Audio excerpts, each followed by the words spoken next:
A very good evening, all. Welcome to Dan Really Likes Wine, brought to you by Norman Goodfellows, where you might think I'm currently sitting based on the wine over my shoulder. Now, I'm not sure quite how much of it you can see, but behind me sits everything from Palladius to Porcellainberg to Savage to Villafonte to a range of top bubbles, brilliant Graham Beck, all sorts of terrific South African whites. There's some Rusted Freda, there's some older Ernie Els. It is as awesome a South African wine selection as I've seen since the last time I was in Norman Goodfellows, but I'm not in fact anywhere near Norman Goodfellows. I am sitting in Zurich in Switzerland, and I'm sitting in the wine capital of Zurich, and that is Kapweine. And a little later on in the show, I'm going to be introducing you to the owner, the person behind this wine store / gallery that is a wonderful temple to the very best of South African wine. Andy runs Kapweine. He's going to be telling me what the Swiss like to drink, what South African brands are flourishing, and we'll also touch on Swiss wine, which I found over the last few years visiting Switzerland has been getting better and better and better, especially the reds, which weren't always a showroom, but are now getting, I think, incredibly approachable and a lot of fun to drink. The real focus today, though, is South Africa and how South African wine is doing in Switzerland. And gee, there's some great stuff behind me. We're going to be drinking some of it as well in just a moment. But before we do that, and before we meet the roguishly good-looking man behind Kapweine, let's have a quick look at some of the latest wine news.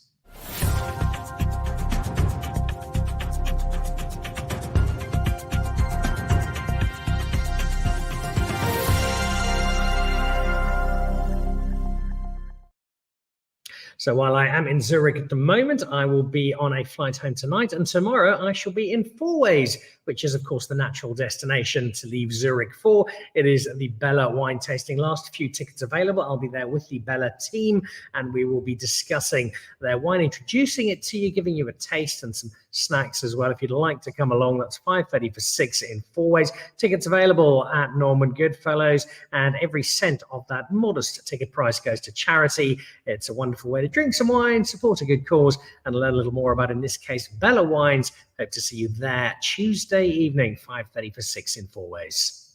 Then Standard Bank WineX, that's coming up on the horizon. It is going to be as vast and wondrous as ever. 3 nights at the Santon Convention Centre, and your chance to wade through so much of the great South African wine. Look out for some content coming up later in the show this week from myself and Michael Fridjon as we try and help you to guide through the slightly overwhelming offering, how to get the best out of a space that's got, I think there are almost 300 producers there this year. It can be tough. We help you out. The first thing to do, though, is get your tickets. That'll then allow you to register so you can buy the wine there via Norman Goodfellows and enjoy a terrific South African tribute to great wine with Standard Bank at WineX. And then this is running. We're having a lot of fun with this. We're going to be visiting some of these pizzerias later on this week. Dan Really Likes Wine, the official media partner of the Porcupine Ridge Pizza Challenge. Your chance to decide who makes the best pizza in South Africa. Everybody has their own favorite. Nobody has the same one. It's a great space for debate and argument. And to do so over a glass or two of Porcupine Ridge makes it all the more so. So get online. You can go and visit the votepizza.wine website, see who you are nominating, and not only will the pizzerias win some great prizes, but you can win things like wine for the year and a pizza oven and enjoy some really good wine for pizza in Porcupine Ridge. So get over, get voting, and be part of a really cool competition with Dan Really Likes Wine and Porcupine Ridge.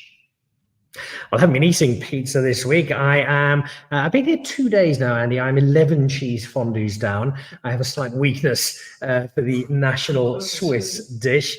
I'm also down some wine. And just before we jump into South African wine, your story with South African wine, one of the things I've really picked up, I was here in Zurich earlier this year. I spent some time here last year, back here again now for a few days with IWC. And we've been drinking some Swiss wine. And if I look to my first visit to Switzerland more than a decade ago, Swiss wine was approached with a certain hesitancy. It wasn't something you automatically gravitated towards, particularly the reds, which I think with the weather, the northerly climate, you were always a little bit hesitant about. My sense is that over the last few years, the quality of Swiss wine has improved quite dramatically. Yeah, I would say so. I mean, listen, guys, we do have a little bit of a, what do you call it, similarity between Switzerland and South Africa. Because, I mean, okay, we're small and little, like me, just the ego now. The story is very simple. We also have that, not Swartland wave and, the youngsters and the cool guys, but it's also the next generation coming in. And I believe they try out, they want to find out, they dig into the old forgotten grape varieties, and they also up the game at the end of the day. And please do not forget, in the Rhone Valley, which is a little bit there towards France, that's where the Rhone River starts. So further down, there is great wine. So on the climatical conditions, like in many, many European or all over the world, we can do better, and they do better. And coming to the red story about needs improvement, was South Africa not there as well? We were indeed. The whites were always like, yep, the reds need, but now we're getting there, I think. But the whole world is getting there, so no rest for nobody, not even for myself or Dan. And by the way, I really feel humble to sit next to a great fellow, and be able to talk to you and try to give a little bit of an idea what we're doing for those who don't know. Which is bringing great South African wine to Switzerland. So let's jump into this. First of all, we are in this incredible space. It's part art gallery, part wondrous South African wine collection. What is the story? How does a guy in Switzerland called Andy come to have this love of South African wine and this space where I can find so much great South African wine? That's a long story. It spans about 28 years. Not showing a day of it, Andy. Not showing a day of it. It feels more than it shows. It feels more than it shows. No, guys. Look, it starts with the love for South Africa. You travel there, you sit there, you enjoy it. After 2 days, you think maybe one day I should live here, or somehow I should do something. That most people have got that little idea. Stupid me, dived into it and never let go. And there's some days you think, my God, was I innocent? I'm still innocent, by the way, but I was stupid? I'm not sure. But anyway, so the journey started. And I must say, when I started, and I look now behind me with those 300 beautiful, different, nice wines, and it's a little bit of the better stuff we try to bring to the Swiss people, because these Fukr, no, we're not allowed to say things. I'm an old, white, dirty man. I'm allowed to. We can cut that out, by the way. We can cut that out. But, that's where I come from. I'm so sorry. I'm not young generation anymore. But, so basically, when I look at the range and the producers and all you brilliant guys down there on all the levels, I never expected to be close to a selection I can choose from. And I'm only the midwife. I'm only trying to sell a little bit of marketing, a little bit of, what do you call it? Bending the arm on the back, something like that, or breaking the neck, or I don't know. But that's kind of the story where, it's a long journey, and I realized, there's still some work to be done for the next generation. Right? That's only what I can do, foundation, but pretty proud. And look, the good stuff is basically what people want in Switzerland. And it's what we want to sell more of, which is great, because so often when I'm traveling, I get that cloud of depression as I see South African wine sitting at the bottom of a supermarket, and it's 2 dancing giraffes, Pinotage, something I've never heard of at €4, 3 francs a bottle. Sustainable. Oh dear. So it delights me, and just walking through, my smile grew bigger and bigger. Oh look, there's a Magnum of Palladius, there's a bottle of Van der Constance, there is, and not just some of the wines that we see a lot of internationally, but you've got a lot of quite smaller producers, quite bespoke producers. You've obviously cultivated this over a great period of time, and you now have this offering that shows so much of the very best of South Africa.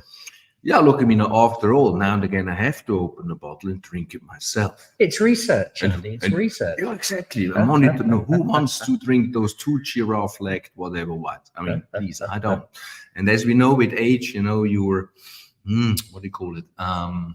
You want to drink better, not worse, And South Africa enables us to drink better almost every year, and that's the beauty about.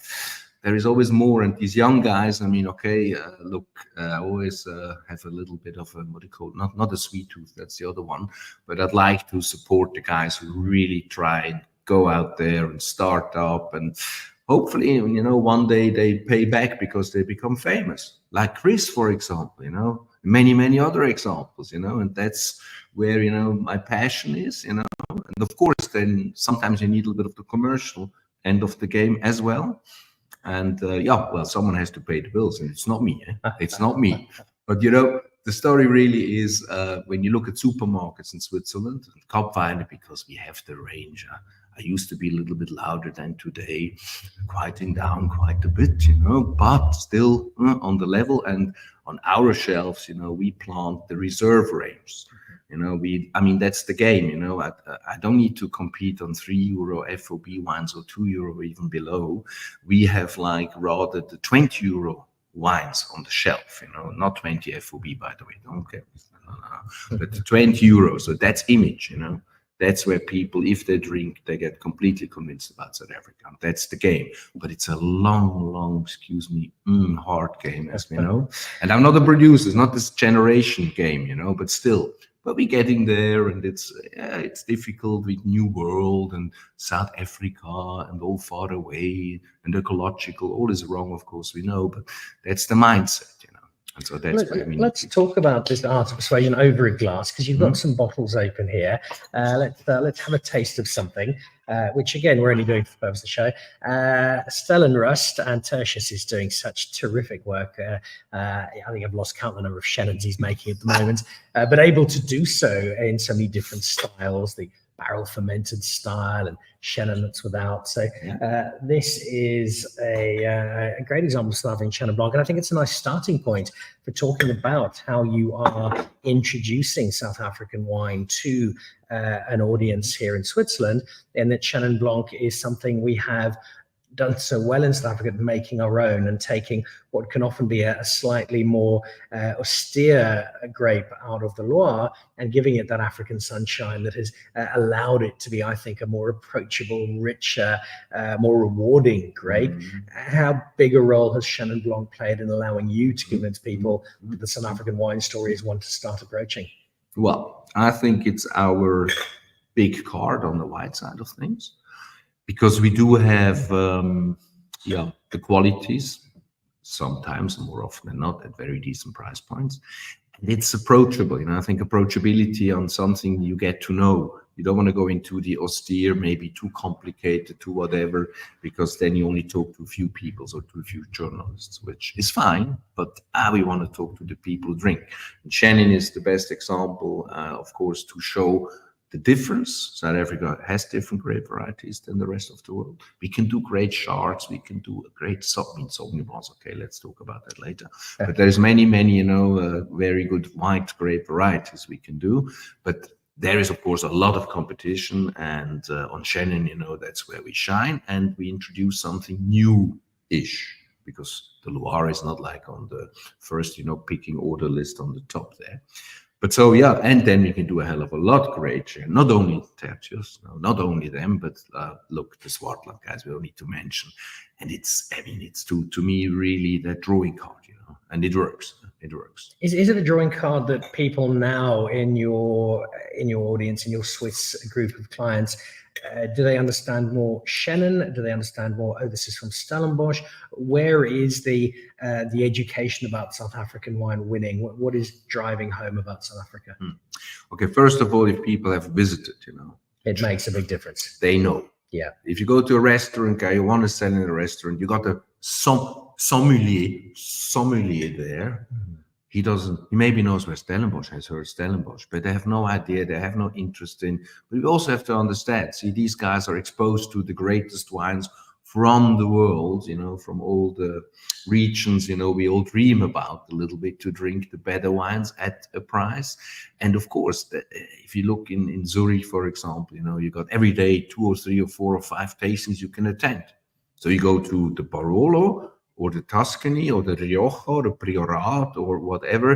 And maybe there is South Africa. I don't have time now, So we have to also be a little bit, no, I don't want to understand. No, I don't want to understand. But that really is a little bit, the big picture at the end of the day. But see, so with the Chenin Blanc, you can talk about something else. It's something different, and it's very dramatically good, of course. It is indeed. And it's also, it allows you to do what I love about wine from around the world. It takes you to that place and it gives you that sense of it. And, you come in here and you feel like you're in South Africa when you have a look at the selection of wine.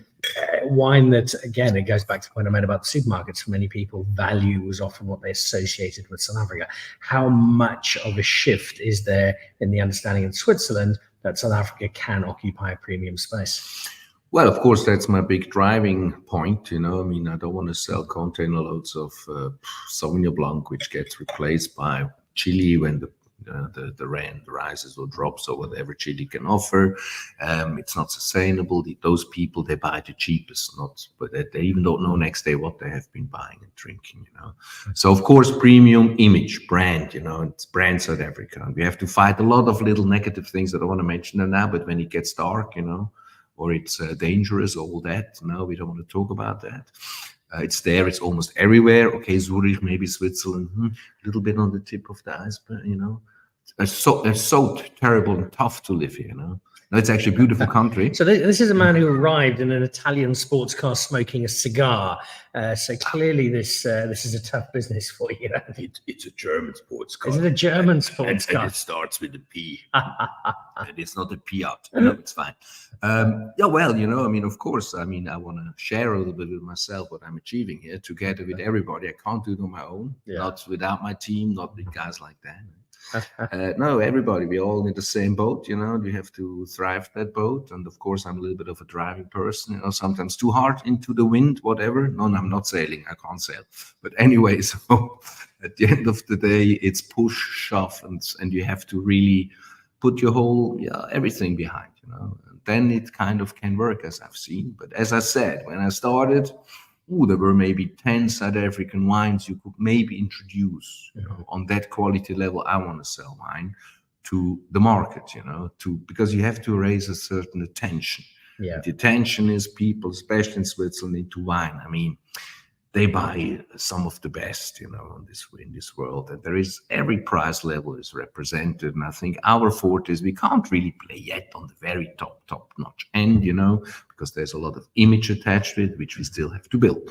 But on that, I call it now on the Bordeaux blends, that's everybody drinks Bordeaux blends. If it means Tuscany, there's more Bordeaux blends than Sangiovese, most probably being produced there on the top quality level or the premium level, and that we can do very well. With all these other little things coming into play, as we know, from the Syrah side, the Syrah blends, that's not really your preferred style grape variety kind of combo, not from South Africa only, but that's also, there is shifting, like with Sanso, those lighter, and that there we can, actually we can play on all, what do you call it? We can play on all the fields and join all the weddings, So that's the beauty, but the complicated part, because we can do it all. And that's also a little bit Swiss, side of things again. That's why a little bit of the similarities. Size, maybe not. We also got 4 languages for that little country. In South Africa, it's a little bit more, but then you're bigger. We are bigger. I see you've got some Chardonnay there. Yes. That's a conversation that I want to have, because Chenin, I think we've kind of taken ownership of around the world to a large degree. Chardonnay, there's a lot more competition. And from South Africa for a long period, as you will doubtless know, our Chardonnay was very Robert Parker-ish. It was over-oaked, it was over-extracted. You could use it to spread on toast. And it really didn't do itself any favors. It didn't do the fruit justice. That's changed. I think what Luke's got here at Vergelegen is a great example of a wine that's made with a lot more subtlety and a lot more elegance and a lot more purity of fruit showing through. Is the story of something like a Chardonnay, where there is so much more global competition, managing to have an impact from South Africa. Yeah, I would say so. Look, especially on the styles, I believe that's not only counting for Chardonnay, it's counting for most of the red grape varieties as well. It's the elegance, aromatic. I will call it approachability, because see, the game on an average good wine customer, not the supermarket guy, they see what's in the glass, they taste, and then they must like it. If you have to talk about potential and these tannins, that's for the they still have, unfortunately, a little bit of an advantage that people still believe until 10 years later. Maybe not every of these little nice wines is really, because if it's green, I heard. it stays green. But so coming back to Chardonnay, yeah, I think we do have there left the field of the heavy buttery, overwooded. Same on red, not too much wood. Let the grape do the talking and not the wood. And I believe we started, of course, when we came out into the world. After 350. Okay, I'm a horrible person. I said, listen, guys, you make wine since about maybe 20, 30, 40 years, wines, we can drink and sell. It's a little bit harsh. There always were good examples, but on the commercial point of view. And so we started, and I mean, Australia was like our big, now I like in sports now and again, not anymore. That's over. But so the story really was, so we came into the world. There was America, the new world was with the Parkerish and all that. And they took center stage, I would say, a little bit. But then everybody realized, because after the whole new world was like, attacked by the old world, that it's overdone and whatever else. And of course, to drink a buttery Chardonnay takes a little bit of effort. Mm-hmm. And I think the whole world has changed. So we're not on our own, we just followed the level of maybe the wines they last for a couple more centuries. Okay, I'm not around anymore then, but that's of course the route to go. And Chardonnay on that level, we can compete again, I would say, not on the very top level, but that's for later. We can compete on the top level. And there we always offer, of course, a certain, it doesn't kill your back pocket, Yeah. I mean, it's kind of really still affordable. And we also need to be there because still lacking the image, And with the image, we're building it, but that will take a little bit more time. But that's for Chardonnay, yes, we can do. And suddenly I have to look for the buttery heavy style. Because there's still a few customers out there, you're like, oh, let me go and see where is, for example, Babylon's Tour. Not anymore. They also changed. Okay, let me see what else is out there. But that's fine. That's fine.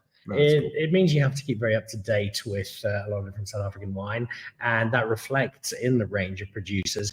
You've got a very good friend of mine whose wine you've got open here, who is not only a smaller name, but who is also somebody who, in this case, has given you a grape that might sometimes need a bit of introduction. It is Mr. Duncan Savage, and it is the Follow the Line, which has the great story behind it and some lovely wine.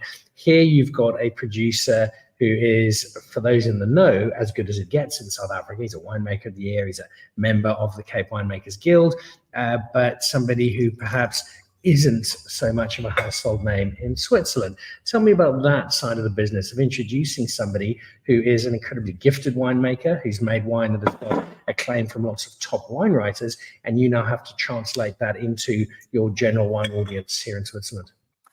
Now, look, I mean, first of all, I think those great guys, and there's so many of, I could still call them little, but these are actually the big guys, in my opinion.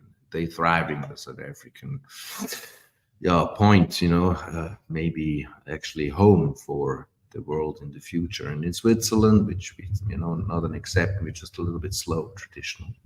So yeah, it's not easy to come in with the Cinsault, or maybe the Grenache and all these, but I think that's the future.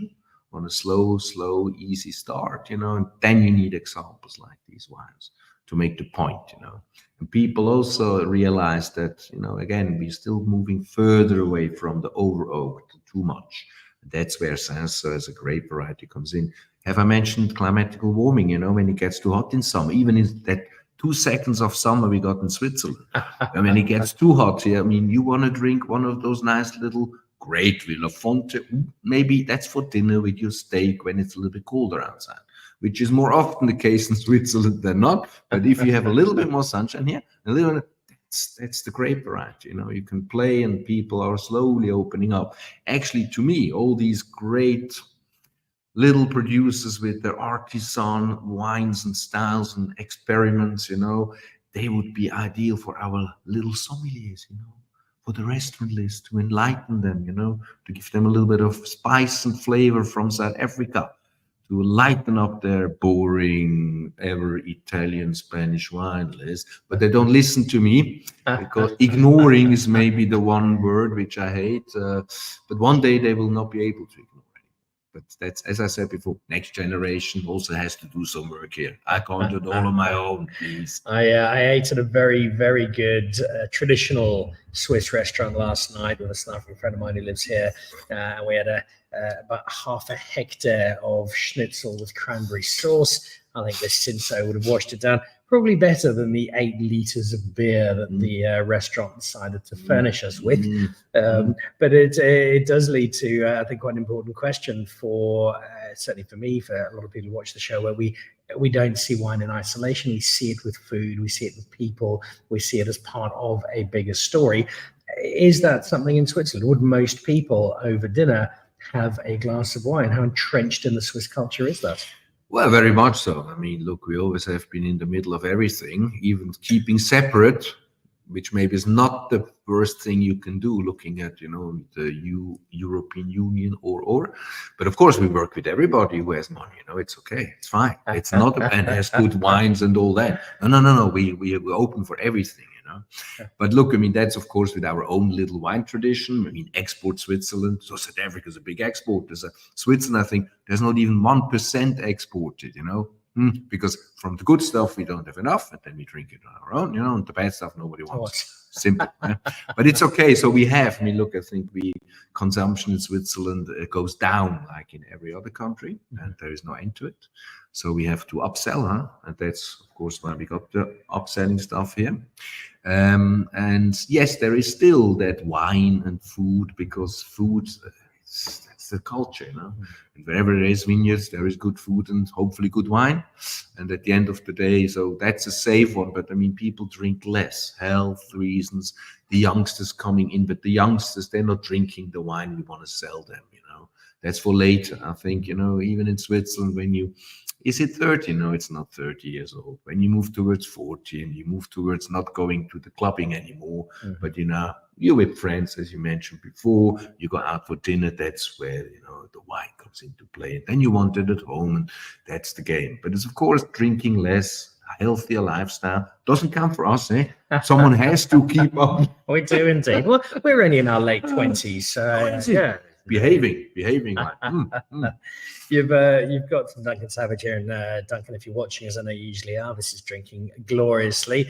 You've got people like John Smith with his Damascene and Richard Kershaw, and some really iconic current South African producers, and you have a very engaged space in terms of your clientele. I was having a flick through your calendar. You've got this evening, one evening's a Constantia get together, then it's a come and have a braai and drink some wine, and you've got that space here where you've got the sculpture garden outside, the gallery inside here. It is very welcoming, it is very embracing, and I presume it's been quite successful in allowing you to bring people together around South African wine.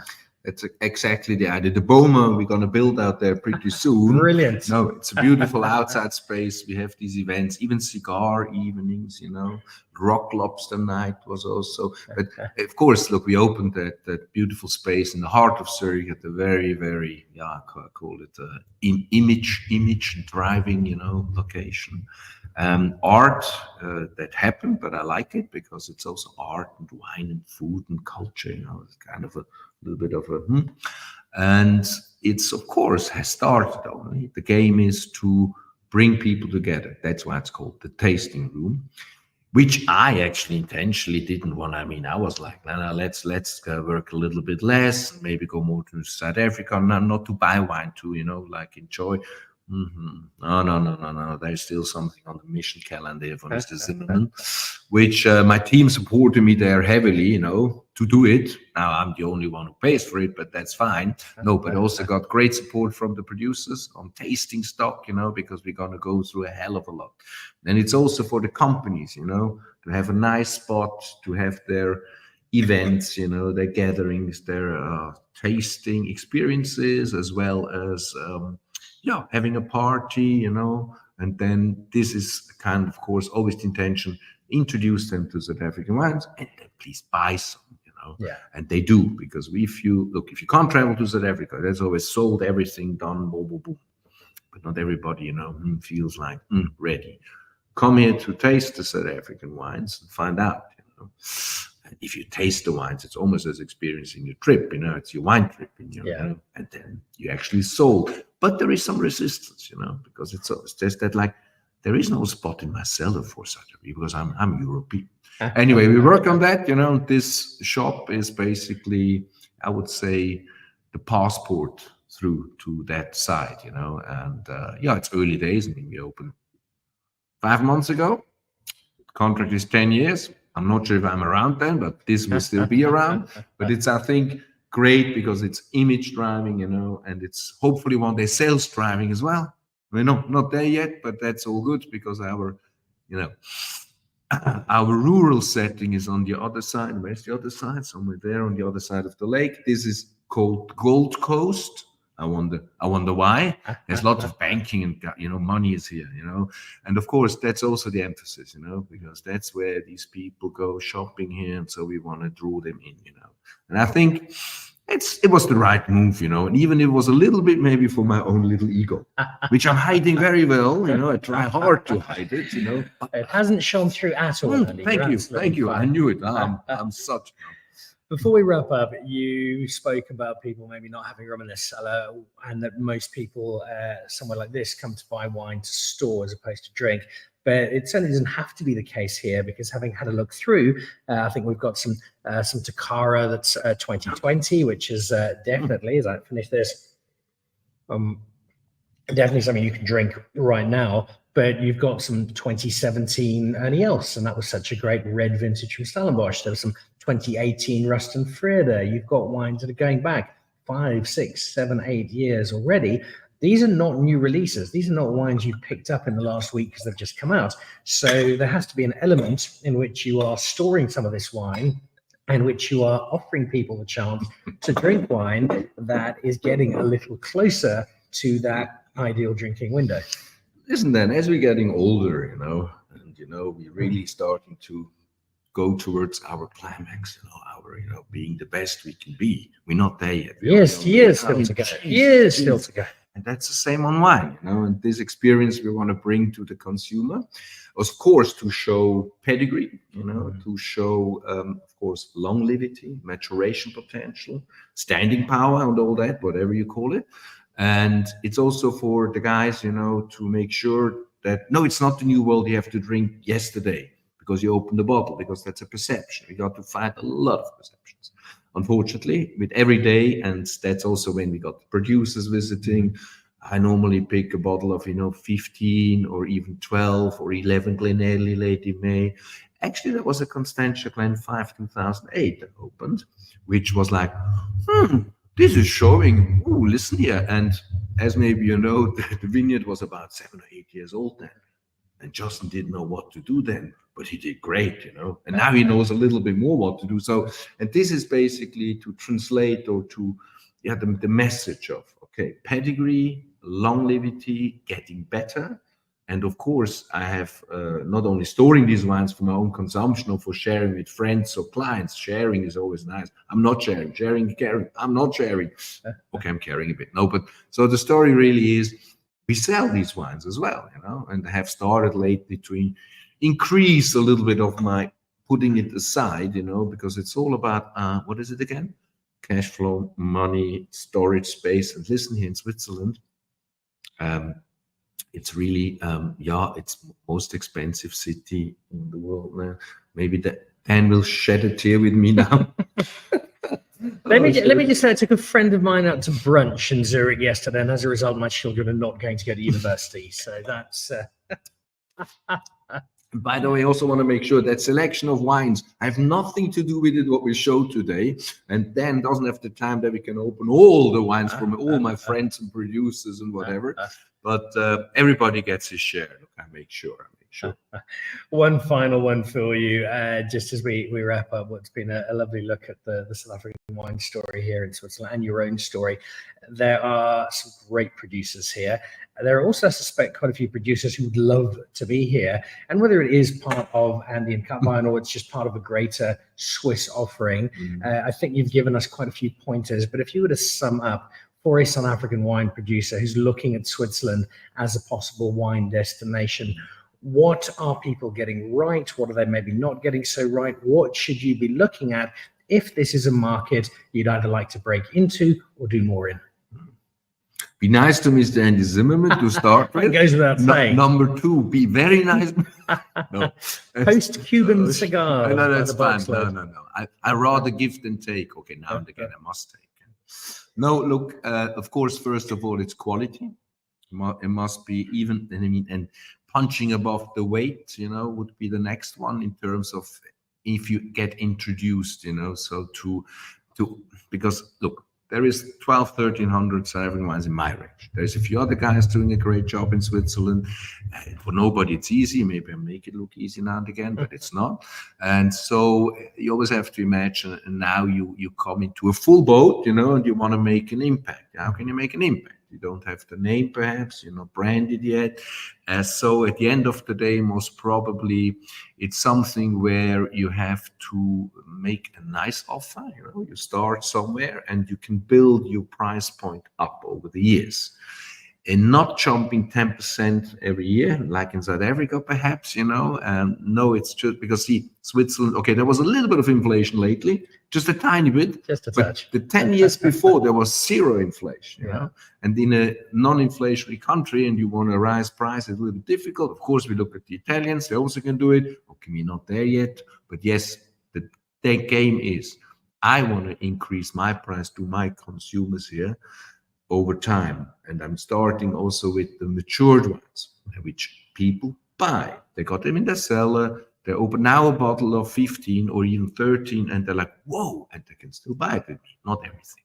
And so that's basically the game as a new producer or as a new guy looking into the Swiss market, you need a little bit of patience, and especially with the Swiss. I'm impatient, but you need a little bit of patience. It's not there is a few examples where it's overnight success stories, but you can't plan that. You can't buy that, you can hope for it. You have to do everything right, from your packaging to your pricing, to your maybe presence, not every day you have to be an and again, show face and wave and, be here to show the people who's really behind the whole story. But then it's also, we push out, we introduce, and sometimes it works like, whoa, and I don't know why, I don't know everything. And sometimes it's like, this should work. Why is it not working, And there is always the competition within South Africa and, of course, outside even a little bit more.